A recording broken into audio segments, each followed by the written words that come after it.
Don't want mommy. Mommy bad. Emma screamed, her tiny face contorted with fear as I reached to hug her. My 3-year-old daughter pressed herself against my mother-in-law's legs, trembling. The rejection hit me like a physical blow. See? Patricia, my mother-in-law, smiled smugly. She knows who really loves her. Don't force yourself on her when she's clearly scared of you.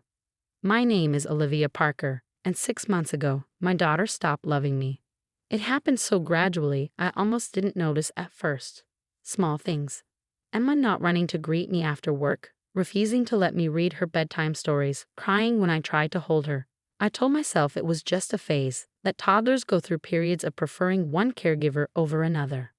But this felt different. This felt orchestrated. Maybe if you weren't always working, she'd remember who her mother is, Patricia would say, stroking Emma's hair while my daughter clung to her. Some women just aren't meant to be mothers. I'm a pediatric nurse working 3 12-hour shifts per week. My husband James works in it, and his unpredictable schedule meant we needed help with childcare. Patricia had volunteered, moving into our guest room temporarily after her lease ended. That was 8 months ago. The changes in Emma started shortly after. Tonight, as I stood in our living room watching my daughter recoil from my touch, something inside me snapped. Emma, sweetheart, it's mommy. You used to love when I hugged you, remember?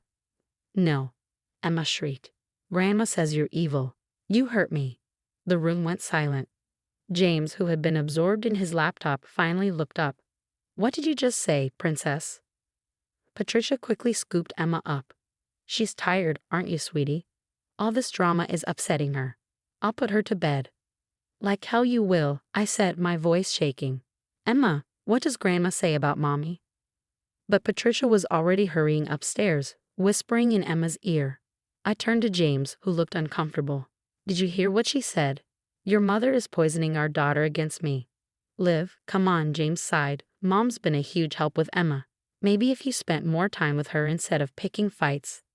3 shifts a week, James. I work 3 shifts a week to help support our family. Your mother's turned our daughter against me in the time I'm gone.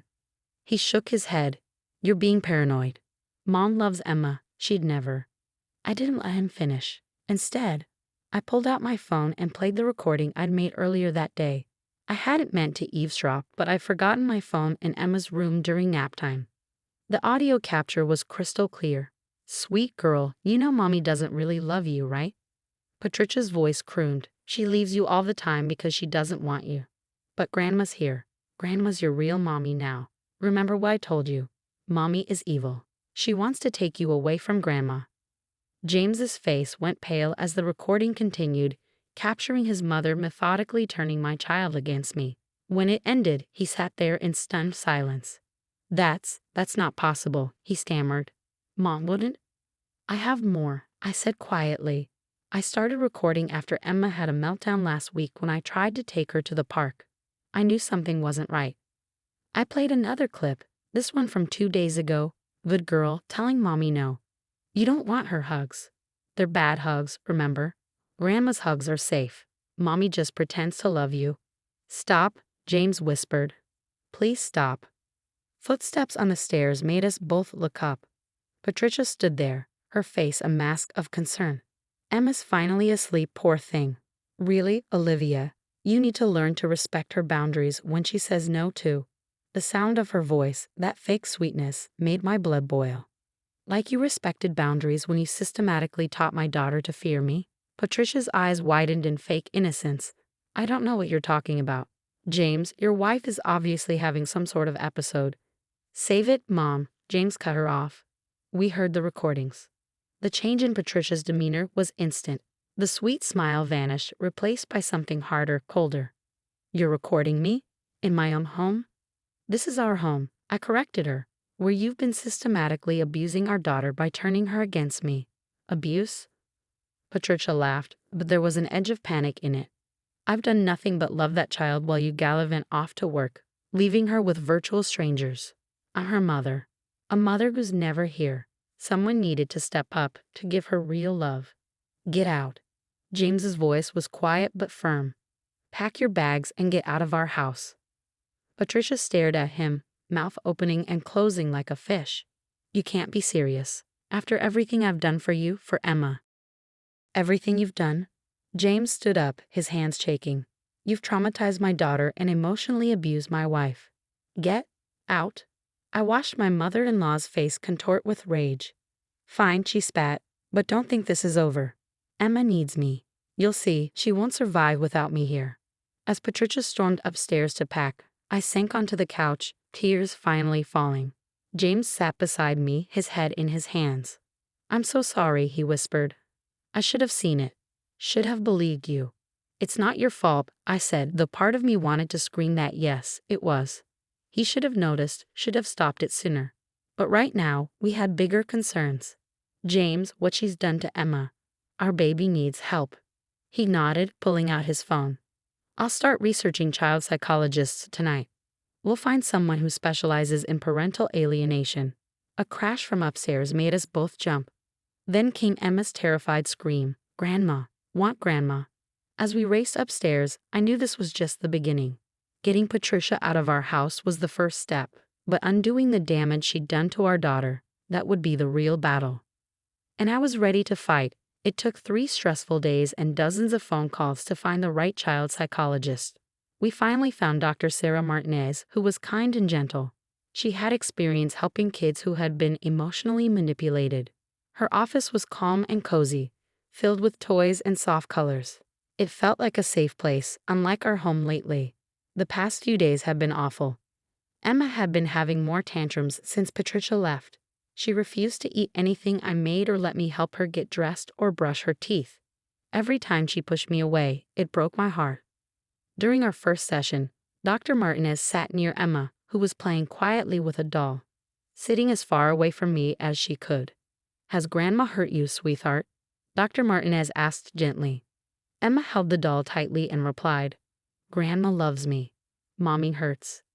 Her words sounded practiced and made my chest tighten with pain. How does Mommy hurt you? Dr. Martinez asked softly. Emma looked confused. I don't know, but Grandma said.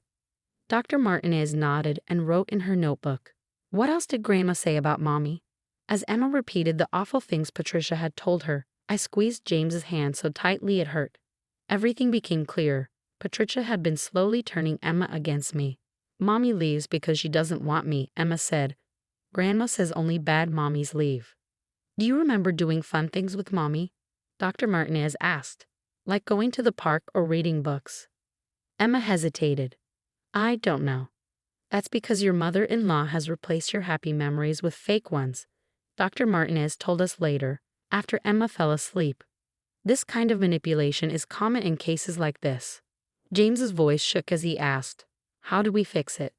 It will take time, but she's still young, Dr. Martinez said. We can help her, but we have to start now. She gave us a plan, therapy for Emma twice a week, family sessions, and steps to rebuild trust. She also warned us to keep records in case we needed to go to court.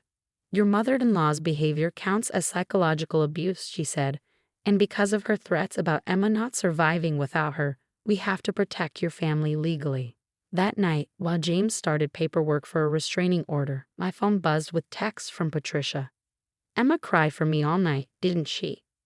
You're cruel, keeping her from the only real mother she's known. She'll never love you again. I made sure of that. I blocked her, but her words stayed in my mind. What if she was right? What if I'd already lost my daughter? The next morning, I took a day off work to follow Dr. Martinez's advice. Just be near Emma without forcing anything. I sat on the floor while she played with her toys. After an hour, she held out a teddy bear.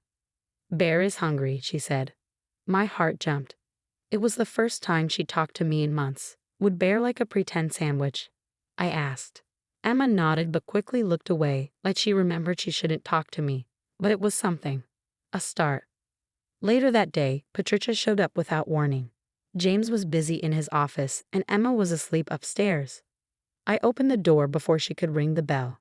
You need to leave, I said firmly. I will not, she snapped, trying to push past me. Emma needs me. You're filling her head with lies. That's exactly what you did to her, I said, standing in her way. We have recordings. A professional confirmed what you did to Emma. She laughed, but I saw fear in her eyes. No one will believe you, she sneered. I'm her grandmother. I only ever loved her. You only ever loved yourself, James said, suddenly behind me, filming with his phone. The restraining order is being filed today. Leave or we'll call the police. Patricia's face twisted with anger. After everything I did, she was better off with me. But then we heard police sirens. One of our neighbors had called them. As the officers arrived, Patricia completely lost control. She's my baby, she screamed. You can't keep her from me. Emma, Grandma's here. The police took her away as she shouted and struggled. I was crying. James held me tightly, both of us shaken. Then a small voice from the stairs caught our attention. Mommy. Emma stood there in her pajamas, scared and confused. Did Grandma make scary screams? She asked. I nodded gently. Yes, sweetheart, but you're safe now. Daddy and I will keep you safe. She walked down the stairs slowly. Grandma said, but she was scary. You're not scary, Mommy. It was just a small sign, but it gave me hope. That night, for the first time in months, Emma let me tuck her into bed. Can you read me a story? She whispered, like before. I opened her favorite book with tears in my eyes. It would take time to heal, but in that moment I knew our bond wasn't lost. It was still there, waiting to grow strong again. 6 months of intensive therapy transformed our family. Dr. Martinez's gentle but firm approach helped Emma slowly untangle the web of lies Patricia had woven. Each small victory, a spontaneous hug, a shared laugh, a love you, Mommy, felt like a miracle. The breakthrough came during a therapy session when Emma was playing with dolls. She had the mommy doll and baby doll acting out a scene.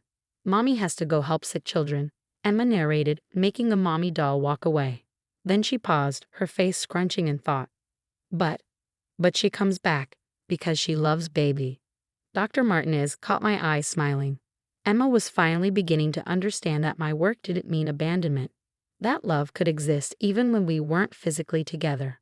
That's right, Emma, Dr. Martinez encouraged. Can you tell us more about what Mommy does at work? She helps sick babies get better, Emma said proudly. Like when I had an owie, and Mommy made it stop hurting. The memory she referenced was from before Patricia's interference, a simple scraped knee that I bandaged. But it was her first clear, positive memory of me that she'd articulated since the alienation began.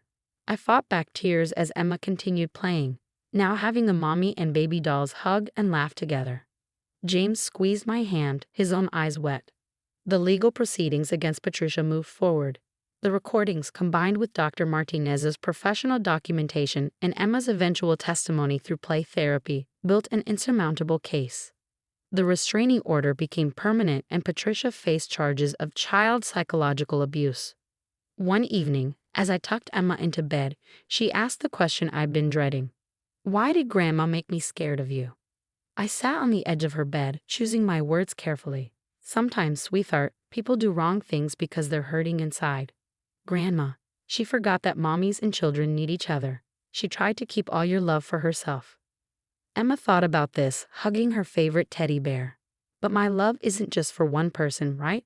I can love you and Daddy and my friends. That's exactly right, I smiled, my heart swelling. Love grows bigger when we share it. She reached for me then, wrapping her small arms around my neck. I love you most, Mommy. The healing wasn't just in our immediate family. James had to confront the painful reality of his mother's actions and work through his own therapy to process the betrayal. Our extended family, initially skeptical of the situation, came around after seeing the evidence and witnessing Emma's transformation back to her happy, loving self. The final therapy session with Dr. Martinez felt like a graduation. Emma bounced into the office, immediately pulling out her favorite toys to show how Mommy and Baby spent the day together. The change in her is remarkable, Dr. Martinez noted. She's secure in her attachment again, able to distinguish truth from manipulation. You've all done incredible work. As if to prove her point, Emma ran over and climbed into my lap, something that would have been unthinkable 6 months ago. Mommy, can we get ice cream after? To celebrate. Later, watching Emma devour her chocolate sundae, bits of ice cream smeared across her smiling face, I felt overwhelming gratitude. We'd come so close to losing her, not physically, but emotionally. Patricia's poisonous influence could have destroyed our bond forever. What are you thinking about? James asked, wiping Emma's face with a napkin. How lucky we are, I replied. How strong our daughter is. Emma looked up at us, her face serious. Mommy, are you going to work tomorrow? Yes, baby. 3 sick children need my help. She nodded, then smiled. That's okay. You always come back, and then we can have more ice cream. James laughed. Maybe not ice cream every time. But hugs, Emma declared. Lots and lots of hugs. Always, I promised, pulling her close. All the hugs you want, forever. That night, long after Emma was asleep, I stood in her doorway watching her peaceful face. The fear and confusion that had haunted her expressions for so long were gone, replaced by the innocent serenity of childhood.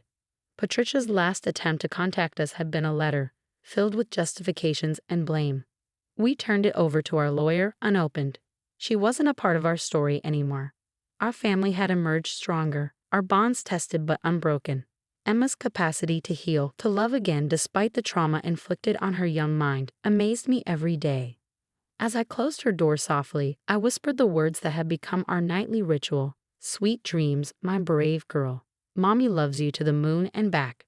From her bed came the sleepy reply, love you more, Mommy. And in those 4 simple words lay all the victory we needed.